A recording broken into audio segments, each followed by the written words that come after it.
여러분 안녕하십니까. 필드 소방전술 저자 김경진입니다. 이번 2022년도 소방교 승진시험 기출문제 풀이를 시작하도록 하겠습니다. 이번 문제는 상당히 좀 어려웠다고 생각을 할 수가 있습니다. 왜냐하면 일단 주관식이 많았고요. 또 지문이 길었습니다. 또 약간 깊이 들어가는 문제가 좀 있었어요. 그래서 좀 어려웠다. 또 시간이 좀 부족할 수도 있었겠다 하는 생각이 듭니다. 아무튼 소방위교장의 문제들이 거의 비슷한 문제들이 나왔는데 좀 변형만 됐지 사실은 비슷한 문제들이 많이 출제가 됐습니다. 그래서 아무튼 문제는 뭐 괜찮은 문제였고 앞으로 공부를 하실 때는 좀 이해를 할 수 있는, 우리가 단순히 소방 전술을 경험해보지 못한 분들이 있잖아요. 그런 분들이 이 외우기보다는 좀 더 강의를 통해서 이해를 좀 해야 되지 않느냐, 소방 전술은. 그렇게 생각을 해봤습니다. 자, 그러면 2022년도 소방교 승진시험 기출문제 풀이를 시작하도록 하겠습니다. 자, 그럼 1번 문제를 한번 보도록 하겠습니다. 자, 1번 문제에 있어서 화재 특수현상이라고 되어 있습니다. 이게 소방위장교 다 똑같이 이렇게 내용만 좀 다르지만 이렇게 나왔어요. 그래서 우리가 보통 볼 때 기본적으로 우리가 화재 진행을 알아야 됩니다. 그래서 발화기라고 얘기하고요. 그 다음에 성장기, 그 다음에 채성기, 그 다음에 감퇴기라고 얘기합니다. 기본적으로 여기서 일어날 수 있는 게 뭡니까? 성장기의 제일 처음 단계, 제일 처음에는 프레임 오버입니다. 프레임 오버가 있고요. 이 프레임 오버는 뭐냐? 화재가 나면은, 화재가 이렇게 났을 때, 바닥에서 화재는 바닥과 벽 쪽으로 일단 화재는 확산될 것이다. 바닥에 카펫이 깔려 있거나 벽에 페인트가 칠해져 있다면 좀 더 확산 속도가 빠르지 않느냐. 안에 소방관이 있다면 좀 더 위험할 수가 있습니다. 그것을 프레임 오버 현상이라고 제일 첫 단계에 나오는 것이고, 두 번째는 이제 백드로프트가 있습니다. AFT, 백드로프트가 있고요. 그 다음에 백드로프트는 것은 이제 우리가 폐쇄된 쪽에 하층문을 갑자기 열면은 역류돼서 불이 따라서 산소를 따라서 나오게 되겠죠. 그 다음에 세 번째가 이제 롤오버가 있습니다. 롤오버 현상. 이 프레임 오버 현상에서 이제 화재들이 바닥에서 벽으로 해서 이 천정으로 가해성 가스가 쌓이면서 구르듯이 천정 쪽으로 이제 이렇게 불이 확대되어 나가는 것을 롤오버 현상이라고 얘기합니다. 그래서 마지막 단계 여기에 보시면 이제 프레시 오버가 있죠. 프레시 오버 현상은 이제 이 롤오버 현상의 그 다음 단계, 프레시 오버에서 전조 현상은 롤오버가 관찰될 것이다, 이렇게 얘기를 하고 있습니다. 동시다발적으로 천장 쪽에서 이렇게 다 가연성 가스가 다 돼 있고, 그렇다면은 이제 프레시 오버에서는 동시다발적으로 펑 확대되는 것이 프레시 오버다. 그리고 모든 가연물이 이제 화재와 관련될 때 일어난다는 것은 채성기로 넘어간다는 얘기입니다. 그렇죠? 그렇게 이제 보시고 문제를 풀어봐야 된다. 여기에 또 감퇴기에 또 한번 나올 수 있는 게 백드로프트가 있습니다. 자, 그러면은, 자, 특수현상에서 옳은 것을 물었습니다. 일단, 복도와 같은 통로, 공간, 벽, 바닥, 어쩌고 뭐라고 그랬습니까? 프레임 오버라고 했습니다. 성장기 첫 단계 프레임 오버. 그래서 답은 2번이 되겠습니다. 됐고요. 그 다음. 두 번째, 2번 문제를 보도록 하겠습니다. 소방활동 검토회의에 대한 설명이 되겠습니다. 이것도 뭐 매년 시험에 나온다고 보셔야죠. 매년 시험에 나온다고 제가 얘기를 했고요. 자, 여기서 우리가 건물 구조의 우리가 방법에 있어서 첫째, 자, 우리가 어떻게 외우라고 그랬습니까? 목록 방황이라고 그랬습니다. 목록 방황이라고 그랬습니다. 그 다음에 또 내적이라고 했습니다. 자, 목적은 녹색이고 방화조는 항색이고 내화조는 적색으로 외워야 된다고 했죠. 그래서 목록 방황인데 틀렸네요. 내적인데 틀렸습니다. 그래서 이건 틀린 거고. 자, 검토에는 화재 발생일로부터 10일 이내입니다. 그리고 발생 소재를 관할하는 것은 맞습니다. 진압하는 것이 아니에요. 관할한다. 제가 이렇게 설명했죠. 여기는 평택이다. 여기는 천안이다. 자, 불이 여기서 났습니다. 났는데 천안에서 센터에 가서 꺼버렸어요. 천안서.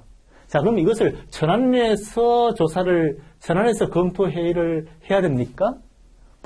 자기를 먼저 껐으니까? 그건 아닙니다.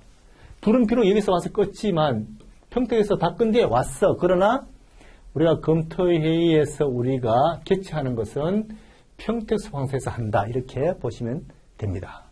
자, 그런 얘기를 하는 것이고요. 이건 맞습니다. 이거 틀렸습니다. 그 다음에 소방활동 검토회의에 필요한, 일단 둘 다 틀렸고, 옳은 것을 물었으니까요. 자, 소방활동 검토에 필요한 소방활동도 작성 요령 중에서 출동되는, 자, 소방차의 위치, 소존, 기호, 소대명을 붙여서 이렇게 하면 좋은데, 자, 요것은 우리가 외워야 됩니다. 일적이라고 했습니다. 일적. 그 다음에 2청. 그 다음에 3, 녹이라고 그랬고요. 응황이라고 얘기했습니다. 자, 그러면 1차 출동되는 적색, 2차는 청색, 3차는 녹색이잖아요. 1차는 적색, 2차는 청색, 3차는 녹색. 응황 맞네요. 이거는 맞습니다. 답은 2번에 무조건 3번이고, 그 다음에 소방활동 검토회를 개최했을 때 여러 가지 서류를 해서 어쩌고저쩌고 해서 결과를 소방청장에게 즉시 보고를 하도록 되어 있죠. 예. 즉시 하도록 되어 있다. 예, 그래서 이건 틀렸다. 답은 3번이 되겠습니다. 자, 그럼 3번 문제로 넘어가 보도록 하겠습니다. 자, 안전도 등급에 대한 건물의 붕괴 위험성. 이것도 위장에 다 나왔어요. 중요합니다, 이 문제. 자, 안전도 붕괴. 자, 그러면 1등급부터 5등급까지 우리가 알아야 돼. 자, 1등급부터 2, 3, 4, 5. 1등급은 내화조야. 2등급은 준내화조야. 3등급은 조족조야. 4등급은 중량목구조야. 5등급은 경량목구조야. 이렇게 돼 있어요. 그죠? 자, 그러면은, 자, 이 내화조에서 가장 취약신 어디야? 바닥 붕괴야. 왜? 철근과 콘크리트의 문제거든. 철근과 콘크리트가 궁합이 잘 맞지만 화재가 나서 300도씨 이상 올라가면은 열평창 개수가 틀려. 철근이 20% 정도 더 커버려. 그러면 커버리면 결국 어떻게 돼? 휘어지고 커버리면은 철근 콘크리트가 갈라지겠죠. 그래서 바닥 붕괴가 제일 위험한 겁니다. 준내화 구조라는 것은 지붕을 철저한 거다잖아요. 그래서 지붕 붕괴가 위험합니다. 조적조는 뭡니까? 벽돌로 싼 거잖아요. 물론 안에 요즘은 철근도 들어가겠지만 벽돌로 싼 거에서 밖에 미장을 한 것인데 여기서 불이 나면은 이것이 밖으로 부풀어서 이렇게 올라온단 말이죠. 여기다 물을 막 뿌리면 이 무게에서 붕괴됩니다. 어디가? 벽이 붕괴되는 거야. 그래서 조적조는 벽 붕괴가 위험합니다. 이건 철제 이어진 트러스트 부분이고요. 그 다음에 경량목구조는 전부 나무로 되어 있잖아요. 경량 철골이 아니라 나무로 되어 있단 말이에요. 이 나무로 되어 있기 때문에 이것은 벽이 붕괴되면서 전체적으로 이것이 넘어가 버려. 예, 그래서 벽 붕괴가 경량목구조에 있는 거예요. 자, 그러면 이러한 위험성을 보고서 답을 찾으면 되겠죠. 내화조의 붕괴 위험성 콘크리트의 바닥의 강도에 달려있다고 얘기를 했습니다. 자, 그럼 준내화 구조는 철제 구조는 지붕 붕괴에 달려있다고 얘기했고요. 그 다음에 자, 조적재의 건물은 벽이 붕괴되는 것이라고 얘기했습니다. 경량 목구조의 가장 위험성이 가장 큰 것은 벽 붕괴다. 이렇게 소방관들이 들어가서 가장 위험한 것은 뭐냐? 경량 목구조는 그냥 벽 붕괴되면서 그냥 전체가 그냥 무너져 버려. 일부가 아니야. 조적도는 벽이지만 일부가 아니야. 그래서 가장 위험한 것은 소방관이 경량 목구조에 들어가서는 안 된다. 지휘관이 판단을 잘해야 되겠죠. 자, 그래서 찾아봅시다. 바닥, 지붕, 벽벽이에요. 바닥, 지붕, 벽벽. 답이 4번이 되겠습니다. 그렇죠. 예. 소방교 시험 문제가 참 괜찮은데 주관식이 많고 지문이 길어요. 예, 좀 어렵게 공부를 좀 해야 된다. 이렇게 볼 수가 있겠습니다. 다음 4번으로 넘어가 보겠습니다. 자, 4번에 있어서 자, 재예방대책을 실행한 사고 예방대책 기본 원리 5가지. 이것도 다른 위장에 한 번씩 이렇게 나왔던 문제를 좀 변형을 시켰습니다. 자, 순서대로 나열하라고 되어 있습니다. 막까지. 자, 1번. 경영자의 목표의 설정, 선임, 참모 조직, 이것은 1번이에요. 제일 먼저 필요한 1단계라고 볼 수가 있습니다. 1단계. 안전 조직이죠. 그죠? 안전 조직의 문제다.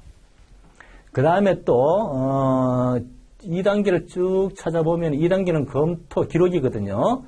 2단계는 각종 사고 활동 검토, 작업 분석. 이것이 2단계입니다. 2단계. 2단계죠. 2단계는 사실의 발견입니다. 자, 그 다음에 3단계를 찾아보겠습니다. 3단계를 쭉 보시면 원인을 제공하고, 원인 경영 분석 정하고 자료 수집, 이런 것들은 3단계라고 하죠. 3단계에서는 뭡니까? 평가입니다. 분석 평가다. 이렇게 하고 있습니다. 그 다음에 4단계를 쭉 보시면 뭐 기술이 어쩌고 저쩌고, 조정하고 훈련을 하고, 이거는 4단계다. 4단계입니다. 요건 뭐 이제 시정 방법의 개선이죠. 그 다음에 5단계는 뭡니까? 그 다음에 5단계는 3E. 엔지니어링. 3E가 5단계라고 볼 수가 있습니다. 5단계. 그 다음에 5단계는 시정책이죠. 자, 이렇게 해서 단계를 정해서 이대로 이제 보시면 되는데, 아무튼 우리가 이 공부할 때 어떻게 해야 되겠습니까? 이걸 다 외울 수가 없어요. 그렇죠? 저는 그렇게 공부합니다. 뭐, 한 5년 동안 뭐 이렇게 하다 보니까 눈에 들어오기도 하지만, 뭐 1단계 딱 안전관리, 이거는 목표, 안전관리자 선임, 이것만 저는 공부해요. 1단계다. 그죠? 그럼 2단계는 뭐냐? 목표를 설정하고, 그 다음에 검토하는 거죠. 검토, 분석을 하는 겁니다. 2단계가 들어오는 거죠. 이렇게 해서 저는 몇 가지만 포인트만 공부를 합니다. 아무튼 그렇게 공부하시는 게 좋고, 그래서 자, 그럼 봅시다. 1단계는 일단 가가 들어가야 돼요. 가. 2단계는 지금 사실의 발견이잖아요. 2단계 라. 자. 3단계가 뭡니까? 3단계는 분석하는 거잖아요. 모든 분석은 3단계입니다. 분석이 뭐죠? 나. 그 다음에 4단계는 다가 되겠습니다. 그 다음에 5단계 마가 됩니다. 답은 3번이 되겠네요. 그래서 3E는 엔지니어링, 에듀케이션, 교육과 그 다음에 인퍼스먼트 관리가 들어간다. 그렇게 이해하시면 될 것 같습니다. 자, 4번 그렇게 정리해서 넘어가겠습니다. 그 다음에 5번 한번 보겠습니다. 자, 화재조사 보고 규정에 있어서, 이번에는 화재조사까지 다 들어갔어요. 굉장히 골고루, 좀, 배열을 잘 한 것 같습니다. 자, 화재조사 보고 규정에 있어서 영무의 정의인데요. 자, 영무의 정의에서 제가 항상 설명했던 게, 제가 항상 중요하다고 얘기했던 게 뭐죠? 감식과 감정에 대해서는 꼭 알아라. 시험에 나올 가능성이 크다고 얘기했어요. 자, 감식은 뭡니까? 노하우입니다. 나의 경력으로 하는 거예요. 전문적인 지식, 경험이 들어가야 됩니다. 그 경험의 활용, 이건 노하우 감식입니다. 그런데 감정은 뭡니까? 과학적인 조사 장비예요. 그래서 이 보시면은 뭐 과학적 방법 어쩌고 하면 감정입니다. 그렇죠? 자, 그 다음에 뭡니까? 장가율은 뭡니까? 장가율은 화재가 났을 때 그것을 새로 구입했을 때 그 가격이 처음 가격하고 몇 대 비율이냐, 그걸 보는 거거든요. 그러니까 피해물을 재구입했을 때, 새로 화재가 나고 새로 재구입했을 때 그것이 현재 가격의 비율을 얘기한 거예요. 이것이 장가율입니다. 이건 틀렸습니다. 경제적 내용수가 다한 걸 잔존 가치로 재구입한다는 것은 이건 뭐냐면 최종 장가율을 해야 됩니다. 틀렸어요, 이것은. 그 다음에 손해율이라는 것은 피해물의 종류, 손상 상태에 따라서 피해액을 적정하게 하는 것은 손해율이 맞죠. 그 비율은. 답은 3번이다. 그렇게 볼 수가 있겠습니다. 자, 그 다음에 5번에서 6번으로 넘어가 보겠습니다. 자, 다음에서 설명하는 소방펌프 조작 시에 일어날 수 있는 걸 물었어요. 자, 이게 소방자동차 구조 원리잖아요. 이번에 소방자동차 구조 원리에서도 시험이 이렇게 골고루 들어갔어요. 상당히 문제를 잘 배분했다, 이렇게 생각이 듭니다. 소방자동차에서 시험에 난다 그러면 여기가 이상현상에서 소방자동차 이상현상에서 1순위로 날 것이다. 제가 이렇게 강의를 했습니다. 자, 그러면은 자, 소음호흡부의 내부, 자, 지금 현재 캐비테이션이 뭐냐 이제 알아야 돼요. 일단 배관 내에서 여러 가지 부작용에 인해서 캐비테이션이 일어나는데, 근류라든가, 내부에서 유석의 급변이라든가, 와류가 발생하고, 이런 포인트를 알아두세요. 와류가 발생하고, 또, 포화 증결 이런 내려가는 기포가 발생한다는 것은 캐비테이션입니다. 이걸 뭐, 과학적으로 설명하고 하기는 지금 우리가 무슨 뭐, 소방자동차에서 전문가도 아니고 있잖아요. 예, 그렇습니다. 뭐, 찐빨 하지만 이런 유석의 급변, 와류의 발생, 기포의 발생, 1, 2, 3. 요 세 가지만 포인트 외워놓으세요. 눈에, 외우지도 않아. 눈에 익히면 되는 거야. 한 3번, 4번 눈에 들어옵니다. 그럼 이것은 캐비테이션이다. 공동현상이다. 그죠? 서징은 뭡니까? 서징은 여기에 연성계가 들어가고 압력계가 들어갑니다. 압력과 연성계가 흔들립니다. 그죠? 배관에서의 급속한 여러 가지 이게 흔들리면서 어떤 문제가 있습니까? 이거 서징 현상은 말이죠. 설계의 문제예요. 설계의 문제가 있기 때문에 설계를 다시 잘해서 배관을 정리를 잘 해야 됩니다. 그것이 서징 현상, 찐빠한다. 숨을 푹 쉬듯이, 한숨 쉬듯이 떨어지는 겁니다. 그것이 서징 현상이에요. 수객 현상은 뭡니까?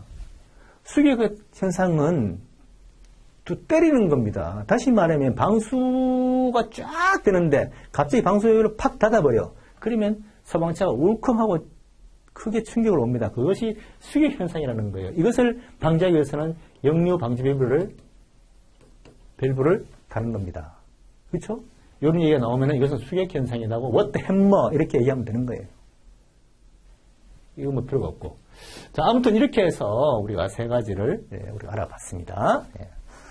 자, 세 가지 정도는 항상 우리가 기억을 하고 있어야 돼요. 포인트만 계속 기억하시면 돼요. 뭐 시험이라는 게 별거 있어요. 다 외울 수는 없잖아요. 그리고 다 이해할 수는 없습니다. 필요할 때는 몇 가지만 해서 공부를 하시면 될 것 같고, 자, 그 다음에 우리가 7번을 한번 보도록 하겠습니다. 자, 위험 예지 훈련이 이제 있는데요. 7번. 자, 위험 예지 훈련. 우리가 현장에서, 일본에서 들어왔죠. 위험 예지 훈련을 우리가 현장에서 안전조치를 하는 건데, 자, 2라운드에 대한 얘기를 지금 했어요. 4라운드까지 위험 예지 훈련이 있는데, 일단 이게 몇 라운드인지는 알아봐야 돼. 1라운드가 뭐냐? 1라운드는 위험 사실을 파악하는 거예요. 위험 사실을 파악. 어떤 위험이 잠재하고 있는가? 이게 1라운드야. 가장 중요해. 사실을 파악하는 거예요. 사실 파악. 우리가 들어가기 위해서는 위험 사실을 파악해야지. 1번. 그 다음에 2라운드가 뭡니까? 2라운드는, 자, 이게 위험한 것이다. 이렇게 2라운드에 들어가야 돼. 이 중에서 이거 위험하다. 2라운드. 그럼 세 번째는 뭐냐? 세 번째는, 그럼 어떻게 할 건데? 당신은 어떻게 할 거야? 이게 세 번째입니다. 당신은 어떻게 할 거냐? 대책이 뭐야, 당신? 대책 수립을 해야 돼. 그럼 우리는 이렇게 할 거다. 이거는 결정하는 거예요. 우리가 행동에 옮기는 행동 결정하는 거야. 자, 그러니까 우리가 들어가기 전에, 야, 우리가 안전모 이상 없어? 자, 우리 공격기 이상 없어? 있어. 방화복 이상 없어? 딱. 이상 없어. 오케이. 자, 들어갈 수 있어? 자, 들어가는데 어디, 저기 지금 낙하물이 있는 것 같다. 저거 어떻게 할 거야? 저거 위험하다. 지금 저거 제거하자. 직사로 제거를 해야 된다. 오케이? 그래서 안전하기를 해가면서 들어가는 거죠. 이 순서가 이렇게 되는 겁니다. 잘 읽어보면 다 이해할 수가 있는 얘기잖아요. 그래서 여기서 2라운드를 물었잖아요. 2라운드를 물었으니까 2라운드가 4번이 답이죠. 그러면 7번을 그렇게 해서 넘어가도록 하겠습니다. 다음에 8번 문제를 보도록 할게요. 자, 소방자동차의 포혼합 방식에 대한 얘기가 나왔습니다. 포혼합 방식. 자, 이것도 우리가 소방자동차 구조원리에서는 두 번째 정도 나오는 문제다. 자, 포혼합 방식 세 가지 정도만 알고 있으면 돼요. 자, 그런데 갈로안은 뭐냐? 소방자동차에 적용되는 포혼합 방식은 지금 주로 얘기 나왔어요. 주로 펌프 방식이죠. 펌프 방식입니다. 펌프 프로포셔널 방식이에요. 자, 그런데 요즘 사실은 좀, 이게 과거에 우리가 맨날 우리 공부할 때도 계속 펌프. 지금은 압축 방식, CAFS 방식, 이런 것들을 많이 쓴다고 합니다. 근데 아직까지 우리 중앙 공통교재에는 우리가 펌프 프로포셔널 방식이 우리 소방차에 주로 쓴다 이렇게 되어 있어요. 앞으로는 이걸로 좀 바뀔 것 같은데, 아무튼. 자, 그리고 두 번째. 이런 비용이 적게 들고 장점이 있지만, 또 포원액에 물리 혼합된 포수용액이 펌프 흡입축으로 주입되므로, 포수용액의 일부가 물 때문에 유입될 수가 있다.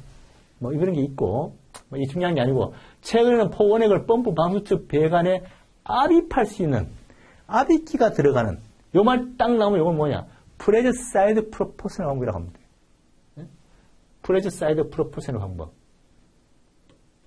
프레저 사이드 프로포셔널 방법입니다. 자, 그럼 우리 이해를 좀 더 해볼까요? 공부를 해볼까요? 일단 우리가 여기서 펌프가 있고요. 자, 우리가 이렇게 해서 라인을 해서 우리가 방수를 하잖아요. 펌프에서. 여기 뭐가 있습니까? 수원이 있습니다. 수원이 있습니다. 자, 여기서 우리가 혼합기가 있는데, 우리가 있으면 약재가 있는데, 이렇게 해서 바로 펌프에서 바로 밀면은 이것이 우리가 F킬러 치듯이 나가는 것을 라인 프로포션이라고 얘기해요. 라인 프로포션. 펌프 프로포션은 뭡니까? 펌프가 있으면, 약재가 있으면요, 여기에 밸브가 들어있습니다. 밸브로 조정하는, 약재 조정을 하는 거예요. 이게 펌프 프로포션입니다. 그러면, 프레저 사이드 프로포션은 뭡니까? 프레저 사이드는 여기에서 뭡니까? 여기에 압입기가 달려있어요. 압입기가. 자체 펌프 압입기가 있다니까. 그것이 압입기가 전체로 펌프를 눌려서 압축해서 약재를 내보내는 겁니다. 그렇죠? 그것이 프레저 사이드 프로포션이라는 방법이에요. 그렇죠? 네, 그래서 세 가지. 자, 펌프 프로포션하고 프레저 사이드 프로포션을 찾으면 되잖아요. 펌프 프로포션하고 프레저 사이드. 답이 2번이 되겠습니다. 그러니까 공부를 어렵게 할 필요가 없잖아요. 압입기가 들어가면 프레저 사이드 프로포션이다. 소방차에 주로 쓰는 것은 뭐냐? 펌프 프로포션을 방법이다. 자, 그걸 요즘 최근에 많이 하는 것은 우리가 압축 폼을 생성하는 CAFS 방식을 요즘 사용하고 있다 정도만 알고 계시면 될 것 같습니다. 그 다음에 9번을 한번 보도록 하겠습니다. 9번. 자, 펜실링 주소 기법이 나왔네요. 제가 펜실링 여기에 대해서는 분명히 시험에 나온다 그랬어요. 이건 시험에 나온다. 예? 이거는 이해를 해라. 세 가지 외워야. 그냥 깊숙하게는 1초, 2초, 3초 어쩌고 나오는데 그걸 사실 거기까지는 공부하기는 내가 좀 뭐해요. 그래서 사실은 기본적인 세 가지는 우리가 알고 있어야 된다고 얘기를 했습니다. 자, 그러면 자, 펄싱에서 이 세 가지가 뭐냐면은 펄싱, 페인팅, 펜실링이잖아요. 자, 이 세 가지 구분할 수가 있어야 되잖아요. 펄싱은 뭡니까? 3D 공간입니다. 자, 화재가 났으면은 서방에서 와서 우리가 불을 끌 때 공간으로, 자, 이 공간으로 물을 뿌리는 것을 바로 펄싱 기법이라고 합니다. 세세에 들어가면 1초에 이렇게, 세세에 들어가면 또 그게 구분이 되지만, 아무튼 이렇게 하는 것이 펄싱이라고 얘기하고, 페인팅 뭡니까? 이 벽으로, 방수를 하는 것을 페인팅이라고 얘기하고, 펜싱은 뭡니까? 이건 가연물을 하는 겁니다. 불에 타고 있는 가연물을 직접 하는 거예요. 그것이 펜실링. 그럼 여기 펜실링은 그렇잖아. 이건 가연물에 직접 우리가 불을 주사하는 거거든요. 그렇게 알면 되는 거예요. 그렇죠? 예. 그럼 답이 나오는 거죠. 자, 그러면은, 자, 옳지 않는 것을 물었습니다. 옳지 않는 것. 자, 옳지 않는 것을 물었어요. 그러면, 발 디딘 장소를 확보한다는 것은, 이것은 펜실링 기법이에요. 예, 펜실링입니다. 반응력이 작기 때문에 간창 보조는 소방호스를 땅에 살짝 다 떨어뜨렸, 이거는 반응력이 작은 게 아니고 크기 때문에 그런 거죠. 크기 때문이다. 때문에 소방호스를 땅에 살짝 튕겨서 이렇게 해서 잡도록 한다는 거거든요. 예. 그 다음에 관창소는 하점을 목표로 하는 게 맞잖아요. 얘기했잖아요. 가야물이 직접 한다고. 공간이 아닙니다. 펜실링은. 공간은 펄싱이에요. 이거 답이죠, 이건. 예, 이게 답입니다. 그쵸? 아니, 잠깐만요. 이 지금 옳지 않은 것을 묻었네. 예, 이건 아니고. 이건 맞고요. 이게 2번이 답입니다. 옳지 않은 틀렸습니다. 관창의 개폐장치를 열어서 물줄기를 던지듯이 끊어서 한다. 맞습니다. 그래서 옳지 틀린 것은 뭐냐? 답은 2번. 반응이 큰데 작았다고 했기 때문에 2번이 답이다. 이렇게 볼 수가 있습니다. 그래서 다음 시험에라도 이런 것들이 시험에 많이 나옵니다. 그죠?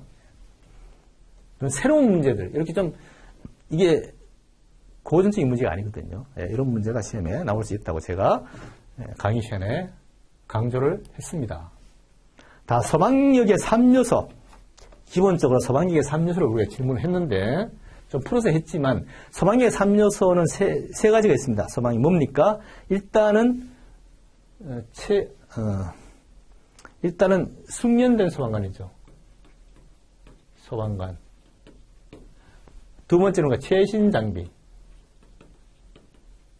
세 번째는 소방용수입니다. 네, 세 가지를 일단 우리가 보고서 해야 됩니다. 자, 그러면 그 중에서 지금 소방용수에 대해서 소화전은 상수도와 연결해서 지하식이나 지상식 구조로 되어 있는 게 맞습니다. 네? 지하식과 지상식입니다. 그 장단점이 있겠죠. 지하식 같은 경우에는 사용하기가 힘듭니다. 동결의 문제도 있고 있습니다. 그러나 또 지상식은 어떻습니까? 지상식은 부딪히고 해서 요즘 뭐 지상식에 안전 이렇게 배관을 해놨더라고요.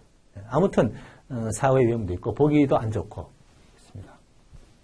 자, 그럼 소방대원은 소방활동에 관한 지식, 기능을 몸으로 익힘과 동시에 체력의 향상과 정신력 함양에 노력해야 된다. 숙련된 소방관입니다. 두 가지를 제가 기억하라고 했죠. 두 가지 뭡니까? 체력과 정신력입니다. 체력과 정신력. 우리가 전술을 할 때는, 전술은 현장 활동이잖아요. 전술을 할 때는 이 두 가지를 우리가 갖춰야 됩니다. 그리고 소방관은 말이죠. 개인의 안전은 개인이 챙기는 거예요. 현장 지휘관의 개인의 안전까지 다 하죠. 물론 현장 지휘관의 제일 통제관의 제일 우선순위는 뭡니까? 대원의 안전이지. 그러나 현장이 그 넓은 현장에서 개개인 안전을 지켜줄 수 있는 건 결국은 자기 자신이 알아서 하는 거예요. 그래서 그렇다면 어떻게 돼야 돼? 체력과 정신력이 무장이 돼 있어야 돼. 그렇죠? 자, 세 번째. 소방장비의 분류가 있습니다. 그렇죠? 예, 소방장비 분류 처음에 딱 나옵니다. 구조에. 하재 진압장비는 소방호스. 맞아요. 선펌프도 하재 진압장비입니다.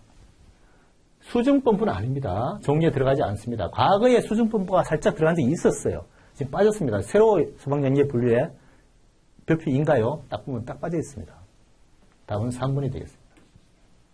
구조활동에 사용되는 장비 중에서 119 구조견은 탐색 구조 장비죠. 맞습니다. 구조견은 항상 구조견도 시험 나올 때가 들어있죠. 그죠? 예, 구조견은 뭐 우리가 인간의 몇만 배 이상이 어쩌고 저쩌고 눈에서 뭐 몇 미터까지 놔둘 수가 있고 또 구조견을 할 때는 제일 먼저 들어가야 되고 예, 뭐 그런 여러 가지 구조견에 대한 얘기가 나옵니다. 자, 그렇게 해서 답이 뭡니까? 답이 3번 틀린 것이다. 나머지는 다 맞습니다. 그렇게 하면 될 것 같습니다. 그 다음 11번으로 넘어가서요. 자, 11번 한번 보도록 하겠습니다. 자, 소방역의 3요소에 관한, 잠깐만, 11번 안 넘어갔네? 잠깐만요. 자, 11번. 인명 검색 및 구조 활동을 위한 하재 현장 내부 진입 순서를 나열한 거예요. 제가 이것도 나온다 그랬습니다. 내가 이거 마지막 서브노트 때 제가 강의를 했습니다.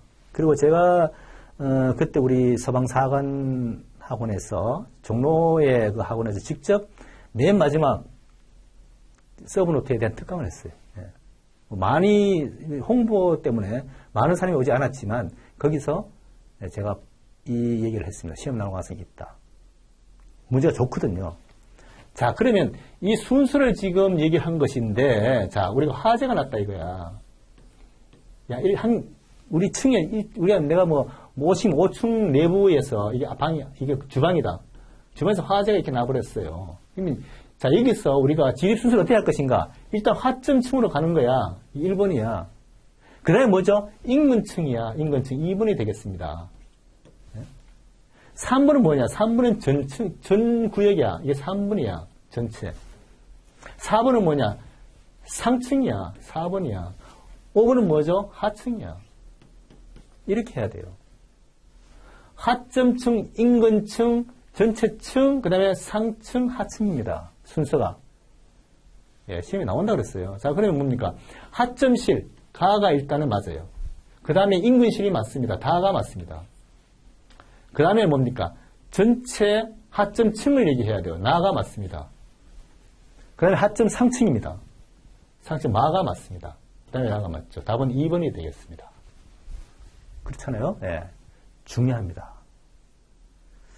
자, 그 다음에 12번으로 넘어가도록 하겠습니다. 자, 나일론 로프 신장률, 뭐, 강도, 뭐, 신장률, 뭐, 여러 가지 몇 가지가 있잖아요. 이것도 한 2, 3년에 한 번씩 나온단 말이에요. 예, 나옵니다. 로프에 대해서. 자, 신장률에 있어서 외우기가 참 쉽지 않습니다. 저도 맨날 헷갈려. 예? 그래서 몇 가지만 외워놓고 있는데, 제일 낮은 것은 면입니다. 예, 5에서 10% 신장률. 제일 짧습니다. 그죠? 약합니다. 면입니다. 약하다고 하긴 좀 애매하지만 좀, 신축성이 좀 부족하고, 그 다음에 10에서 15 마닐라 3, 뭐, 이렇게 얘기하는데, 마닐라. 그렇게 얘기합니다. 그 다음에 뭐, 이제, 폴리에스틸. 그 다음에, 뭡니까, 이것이? 나일론이죠. 굉장히 신장률이 높아요, 나일론이. 이 순서를 알면 되겠습니다. 이것도 강도도 좀 알아야 되고요. 그렇습니다. 강도도 시험에 가끔, 강도, 신장률 이런 것도 시험에 좀 나오니까 알고 있어야 되고, 답은, 4번이 되겠다.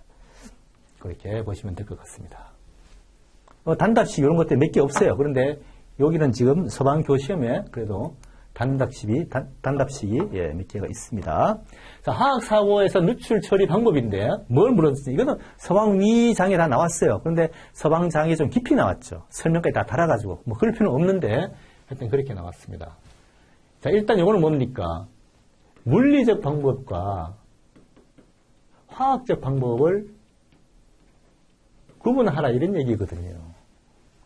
여기서 그러면은 지금 뭐냐 물리적 방법이 뭐냐 그걸 물은 거죠. 물리적 방법이 뭡니까? 희석이죠.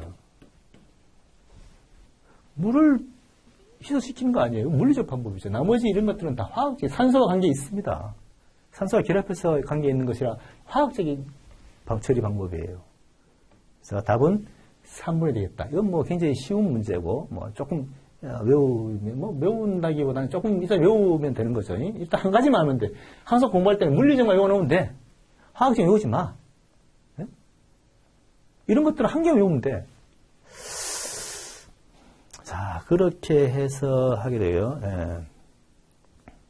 그래서 흡유 중응수 이렇게 우리가 외울 때 흡유 중 이렇게 하잖아요. 예, 이렇게 중응 응고 중응소 이렇게 얘기를 합니다. 외울 때 참고하시고 한 가지 외우면 된다. 그 다음에 14번으로 넘어가 보도록 하겠습니다. 자, 수중 탐색에 대한 얘기예요. 수중 탐색. 자, 이것도 우리가 공부하는 방법이 또 있어요. 그냥 공부를 하는 것이 아니라 수중 탐색에 대해서 자, 몇 가지 우리가 알아야 돼. 이 공부할 때는. 이 시험에 나온다 그랬거든요. 자, 이것은 첫째, 줄을 사용하느냐, 줄을 사용하지 않느냐, 줄을 사용하지 않느냐. 그 다음에 뭐죠? 탐색 면적이 넓으냐, 좁으냐. 예. 요런 거. 요런 두 가지만 알면은, 또 조류가 세다 이게 있는데, 아무튼 요 두 가지만 알면은 말이죠. 탐색과 줄만 알면은 답은 나와요. 공부를 그렇게 하라고 그랬어요. 그죠? 예. 자, 그러면 시야가 좋지 않고 탐색 면적이 좁다 그랬어요. 탐색 면적이 좁다 이거예요. 그죠? 그럼 좁은 걸 찾으면 되잖아. 좁은 건 뭡니까? 좁은 건 보통 보면 탐색 면적이 좁다는 것은 원형입니다. 원형 이것은 탐색 면적이 좁아요. 원형. 그죠? 예. 그 다음에 탐색 면적, 반응 탐색은 뭡니까? 이거는 말이죠. 탐색 면적이 넓어요. 넓다. 일단 답이 아니야. 조류가 세고 어쩌고저쩌고. 그죠? 그 다음에 소용돌이 탐색이 뭡니까? 소용돌이 탐색도 그래요. 소용돌이 탐색은 큰 물체를 쓰는 데 쓰는 거야. 큰 물체, 작은 물체. 여기 한 개 더 들어갈게. 큰 물체냐, 작은 물체냐. 이것도 구분할 수 있어야지. 그래서 세 개만 구분하면 됩니다. 그러면 답은 나올 수 있다. 이거 답할 게 없어. 세 개만 알면 돼. 그 다음에 원형 탐색은 뭐냐? 원형 탐색은 면적이 좁고, 요거는 줄을 사용하고 좁고, 그죠? 예. 수신 깊을 때 쓰는 거예요. 답은 요겁니다. 답은 나왔어요. 그럼 U자 탐색은 뭐냐? U자 탐색은. U자 하면 작은 물체 쓰는 거야. 예. 작은 물체 쓰는 게 U자입니다. 또 이건 뭐 줄을 사용합니다. 줄 사용. 이렇게 하면은 답이 딱 나오게 되겠다. 그래서 지금 여기서 원하는 답은 탐색 면접이 적고 시야가 좋지 않고 하기 때문에 이것은 원형 탐색이 답이다. 이렇게 볼 수가 있습니다. 자, 공부를 이렇게 하면 된다. 예, 그렇게 제가 설명을 드렸습니다. 그 다음에 다음 문제 15번으로 넘어가 보도록 하겠습니다. 15번. 구조 장비 중에서 방사선 계측기가 나왔어요. 이 방사선 계측기에는 4가지 유형이 있습니다. 예, 4가지 유형을 설명할 수는 있어야 돼요. 예. 그렇죠? 그러면 자, 이게 문제 2, 3년만에 꼭 한 번씩 나와요. 자, 그러면 개인 선량계는 개인이 휴대해서 실시간으로 방사선율 및 선량을 측정한다는 것은 뭡니까? 이것은 방사선 측정기를 얘기하는 거예요. 측정기에 대한 얘기입니다. 예. 앞에 거만 외워놓으면 돼요. 예? 뒤에 거는 필요 없어요. 앞에 거는 외우세요, 그냥. 예. 뭐 다 어떻게 공부를 할 수 있겠습니까? 다음, 두 번째, 방사선 오염 감시기는 일반적으로 선량률 값을 제공하지 않고 시간당 계수율 정보를 제공한다. 이거는 맞습니다. 맞는 얘기예요. 그 다음에, 핵종 분석기는 방사선 오염이 예상되는 보행자 차량을 탐지해서 피풍 여부를 검사한다. 이거는 뭡니까? 방사능 오염 감지기죠. 예. 그 다음에 방사능 측정, 개인이 휴대해서 실시간으로 개인의 방사능 피풍량을 측정한다. 이것은 개인 선량계입니다. 예, 이렇게 됩니다. 다 틀렸어요. 그래서 답은 2번이 맞습니다. 요 앞에 내용까지는 우리가 공부를 해놓자. 예, 뒤에까지는 우리가 잘 모르지만, 저도 잘 몰라요, 사실 뒤에까지. 예, 하도 이게 문제를 만들고 해봤으니까 앞에까지는 저희가 알 수가 있습니다. 자, 이렇게 해서 15번, 15번의 답은 2번이 맞다. 요것도 2, 3일에 한 번씩 나오는 시험이다. 예, 그렇게 정리하고 넘어가도록 하겠습니다. 그 다음에 16번을 보도록 하겠습니다. 자, 이 문제, 건물 붕괴 문제, 소방 위장교에 다 나왔어요. 다 나왔습니다. 조금씩 유형만 바뀌었지만 똑같아요.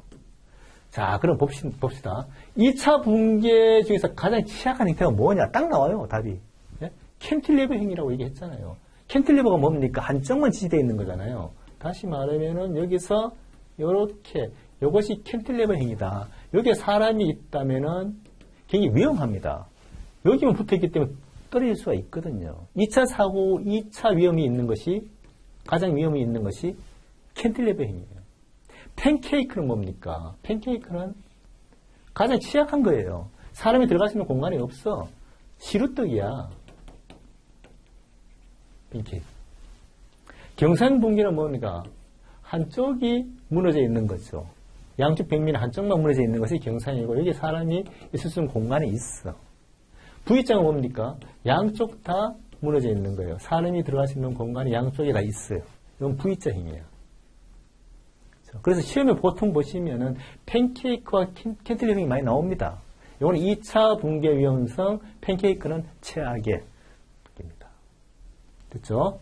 자, 그래서 2차 붕괴 답은 캔틸레버 행위다. 1번 답이 되겠습니다. 자, 그러면 다음 17번으로 넘어가도록 하겠습니다. 자, 화재 현장에서 유독가스가 발생하는데 관란을 집어넣으라 그랬습니다. 자, 여기서 이런 문제를 풀 때는 우리가 공부하기 좋은 게 뭐죠? 허용 용도잖아요. 이 공부하기 제일 좋아. 이 지금 다 다르거든요. 그러면 허용 용도만 알면 답이 들어가는 거야. 그렇죠? 50은 뭡니까? 50은 CO입니다. 50은 CO예요. 또 두 번째 들어갈 때 어디죠? OPPM이잖아요. OPP 뭡니까? OPP는 연마수소. 연마수소죠. 연마수소. 연마수소입니다.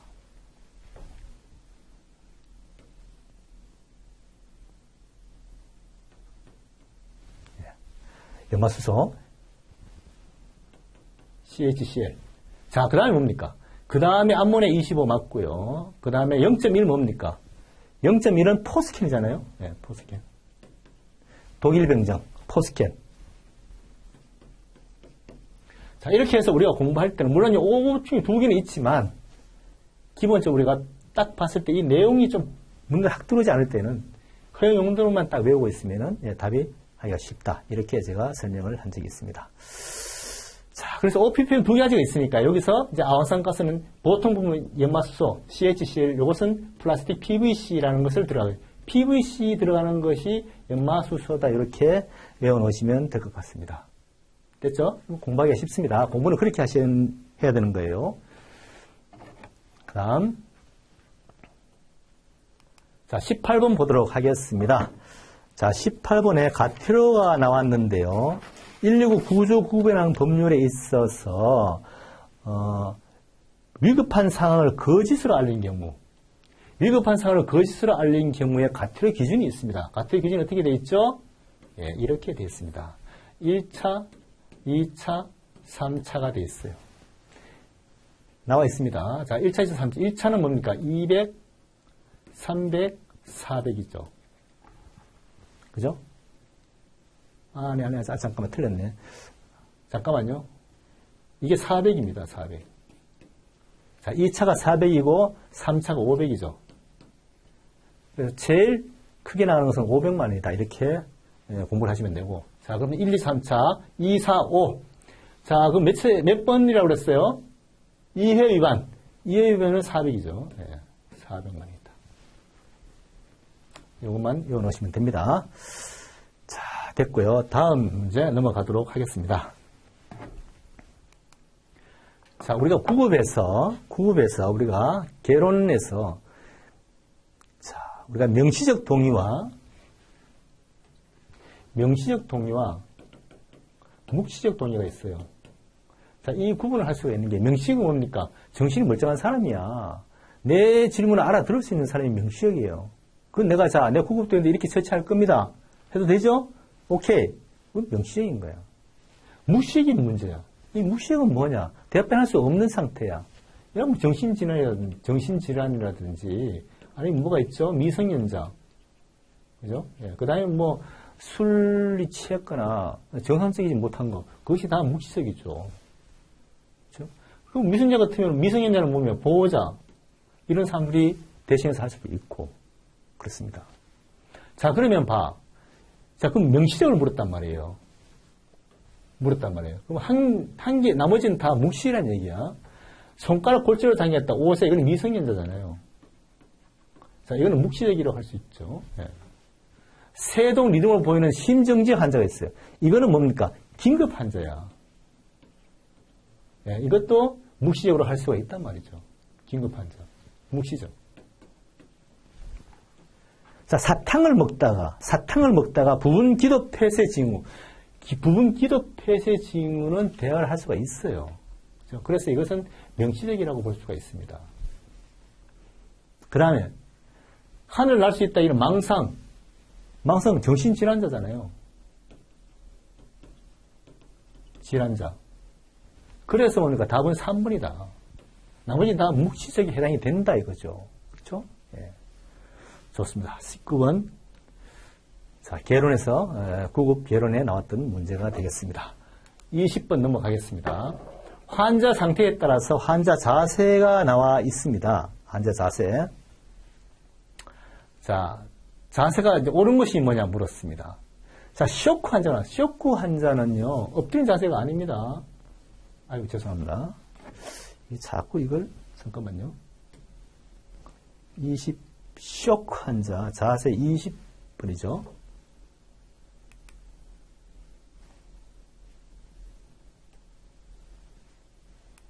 자, 쇼크 환자는 말입니다. 변형된 트렌델len버그 자세예요. 이렇게 해서 다리를 조금 한 20, 30cm 올리는 것을 쇼크 환자한테 맞는 겁니다. 그렇죠? 자, 그럼 이건 틀렸습니다. 자, 두부 손상 환자는 측와이, 옆으로 해서 두부, 측와이, 앉는 자세 틀렸습니다. 자위는 이거 반자위니까 반자위잖아요. 예, 반자위는 틀렸다. 그 다음에 호흡곤란 환자는 트렌델렌버그 자세가 아니에요. 호흡곤란 환자는 자위를 해야 됩니다. 자위. 앉은 자세. 그래 편합니다. 호흡하기가. 척추 손상이 의심되는 환자, 긴 척추 고정판에 앙와이를 하는 겁니다. 앙와이, 바로 누운 자세. 맞습니다. 그래서 답은 4번이 맞습니다. 그렇죠? 예, 이렇게 공부를 해 두시면 될 것 같습니다. 그 다음에 21번으로 넘어가도록 하겠습니다. 자, 기도유지 확보 장비. 예. 그러니까 항상 얘기하죠. 문제가 위장교, 변형만 됐지 같은 내용들의 문제들이 다 나왔어요. 자, 기도 확보 유지 장비에 대한 설명입니다. 자, 옳은 것을 물었습니다. 옳은 것. 예. 똑같아요. 장시험하고. 휴드 튜브는 멸균해제 재사용이 가능한 것이 휴드 튜브입니다. 예. 맞습니다. 1번. 답이 1번이에요. 무조건. 입인두 기도기의 크기는 입 중앙에서 깃볼까지다? 아니라고 얘기했죠. 자, 여기서 입볼 기도기가 있습니다. 입 가장자리에서 깃볼까지다. 가장자리. 틀렸습니다. 아이겔 후드 기도기는 사이즈에 관계없이 충분한 양압 한계가 가능하다? 이건 아니죠. 왜냐하면 사이즈가 아니라 크면은 크면 누출되기 때문에 양압 한계가 불가능해요. 그렇죠, 그죠? 네, 이건 틀렸다. 성인의 기도내 삭간. 그때는 환자의 입 중앙으로 한다고 되는데 이거 똑같은 문제인데 이 중앙이 아니라 우측으로, 예, 우측으로 시작해서 혀를 눌려서 들어가야 돼요. 혀를 다루기 위해서 하는 겁니다. 그렇죠? 네, 틀렸다. 답은 1번이 맞다. 그렇게 보시면 될 것 같습니다. 자, 그 다음에 22번을 보도록 하겠습니다. 위험물 사고 현장에서 구급 활동이 나왔는데요. 예. 자, 옳은 것을 물었습니다. 자, 제독 텐트는 오염구역과 안전구역 사이에 설치한다. 그러니까 제독 텐트는, 자, 오염구역이 있고, 오염구역 핫입니다. 핫존. 그 다음에 오염 통제구역, 웜존. 그 다음에 뭡니까? 안전구역이 있습니다. 콜드입니다. 콜드 구역이 있습니다. 자, 이 세 가지를 놓고 지금 하는 거예요. 제독 텐트는 여기 있습니다. 옐로우가 있고요. 그죠? 예, 레드가 있고, 그린이 있습니다. 그렇죠? 자, 그래서 이 제독 텐트는, 여기 보면, 오염구역과 안전구역 사이에 설치한다. 오염구역과 안전구역 사이에 설치한다. 맞죠? 예. 맞습니다. 답이. 자, 정명로 확보는 가급적 오염 통제구역에서 실시한다. 정명로 확보는 오염 통제구역에서 하는 게 아니에요. 이거는 안전구역에서 하는 겁니다. 정명로 확보. 일단 구급 처치, 일반 처치는 오염 통제구역, 웜존에서 해서 나오는데 정명로는 안전구역에서 콜드존에서 해야 돼요. 그 다음에 오염구역에서 발생한 응급 환자에게는 척추 고정을 적용하지 않는다. 오염구역에서는요, 오염구역에서 응급 환자에서 척추 고정을 합니다. 예, 이건 합니다. 자, 그 다음에 오염 통제 구역의 제독 활동은 최대 인원을 구성해서 빠르게 진행을 한다. 오염 통제 구역의 제독 활동은 최대 인원으로 빠르게 한다. 틀렸죠, 그죠? 예, 이건 틀린 겁니다.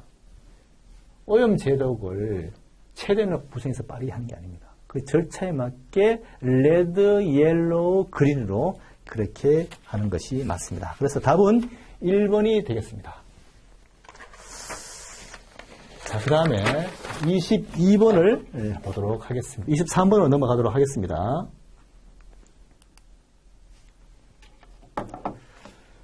자, 환자 이송 장비 중에서 들것에 관한 설명인데요.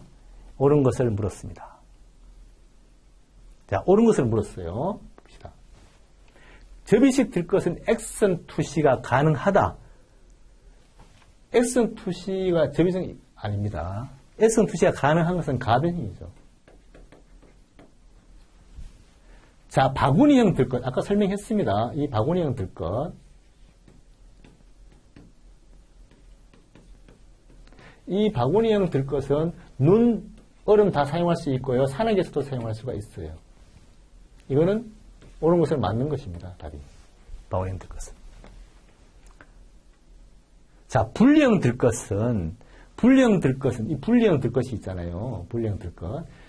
외상 환자 이송형 들것으로 적합하지 않죠. 예, 분리되는 것은 적합하지 않습니다. 척추고정 절대 안 됩니다. 하지 마세요. 그 다음에 가변형 들것은 다수 환자 발생 시에 간의 침상이라고 한 것은 뭡니까? 접이식입니다. 그래서 답은 2번이 맞습니다. 네, 나머지는 다 틀렸습니다. 자, 들것에서 서방 구급에서 구급 들것 장비, 그것도 별거 아닌 것 같지만은 장비에서 생각 외로 시험에 꼭 나옵니다. 자, 그렇게 보시면 될 것 같습니다. 그 다음에 24번을 보도록 하겠습니다. 자, 제가 전염 질환에 대해서 항상 한 문제 나온다 그랬죠. 어떻게 그럼 공부해야 되느냐? 제가 설명을 다 했습니다. 이걸 시험에 낼 때는 어떻게 합니까? 이게 공기로 전파될 것인지, 아니면 뭡니까? 공기로 전파될 것인지, 아니면은 비말일 것인지, 아니면 접촉에 의할 것인지, 이 세 가지를 분명히 구분을 할 수가 있어야 된다고 제가 설명을 했습니다. 강의할 때. 코로나19는 뭐죠? 이건 비말입니다. 예, 단백질로 돼 있어요. 그래서 침이나 이런 데 붙어서 가는 겁니다. 공기에 날아다니지는 못해요. 물론 요즘은 변형이 돼가지고 뭐 날아다닌다고 하기는 하는데, 아무튼 초창기 코로나19는 비말입니다. 접촉에 의해서 하는 것이 있죠. 이것을 구분할 수가 있으면 돼요. 자, 그러면은 봅시다. 옴이나 농가지는 이거는 뭡니까? 옴이나 농가지는 접촉입니다. 대상포진도 접촉이에요. 요거는 뭡니까? 내수망령. 내수망령은 뭡니까? 비말입니다. 답은 3번이 되겠죠. 그죠? 요 세 가지로 공부를 꼭 하셔야 됩니다. 네, 시험이 매년 나온다고 봐야 되니까요. 자, 그 다음에 됐습니다. 그리고 이제 마지막 문제 25번을 보도록 하겠습니다. 자, 25번 순환계 문제가 나왔습니다. 약간의 혼란이 있었지만, 자, 별 문제가 없습니다. 자, 순환계에 있어서, 순환계는 심장혈관 혈액입니다. 자, 심장으로 압축을 시켜주고, 심장 자심실로 깨끗하게 청소된, 허파에서 깨끗하게 청소된, 그리고 산소를, 기도를 통해서 충분한 산소가 들어와서 그것이 그 동맥을 통해서 왼심실을 통해서 뿜어지는데 압축을 시키죠, 심장에서. 그러면 그것이 혈관을 타고 혈액으로 피가 전신에 모세혈관까지 가는 거예요. 그죠? 모세혈관에 또 어떤 작은 막을 통해서 그것이 또 청소를 해서 올라서 정맥을 통해서 들어오죠. 그것이 순환계입니다. 자, 허파정맥에는 정맥혈이 된다. 허파정맥이 아니라 허파동맥이죠. 제가 이것이 시험에 자주 나올 수 있다고 얘기를 했습니다. 왜냐하면 이거 명칭이 애매하거든요. 폐로 들어가면 정맥이라고 해야 되는데 사실은 폐에 들어가는 마지막 이것은 동맥이라고 명칭을 합니다. 허파동맥에는 정맥혈이 흐르죠. 이렇게 해서 폐로 들어가서 폐에서 허파가리에서 청소를 해서 동맥으로 대동맥을 통해서 동맥으로 나와죠. 그래서 소동맥으로 가서 모세혈관으로 가는 겁니다. 순서가 그렇잖아요. 네. 자, 여기서 대동맥, 모세혈관, 대정맥 중에서 산소를 가장 많이 갖고 있는 것은 대동맥이죠. 예. 깨끗한 산소, 수천기 허파가리에서 청소된 깨끗한 피가 담배를 피우면 안 되지만 호흡을 통해서 산소를 충분히 가지고 가는 것은 바로 동맥입니다. 그중에 대동맥이 산소가 풍부하고 대동맥에 이렇게 문제가 되면 피가 엄청나게 빠른 속도로 뿜어져 나옵니다. 힘이 있습니다. 분홍색으로 힘이 있습니다. 맞는 얘기예요. 이건 틀렸습니다. 순환기는 영양소와 산소를 온몸의 조직세포를 운반해서 그 다음에 조직세포에 형성된 이산화탄소 노폐물을 폐와 콩팥으로 이동시킨다. 그렇죠. 우리가 음식을 먹으면 이것이 어디로 갑니까?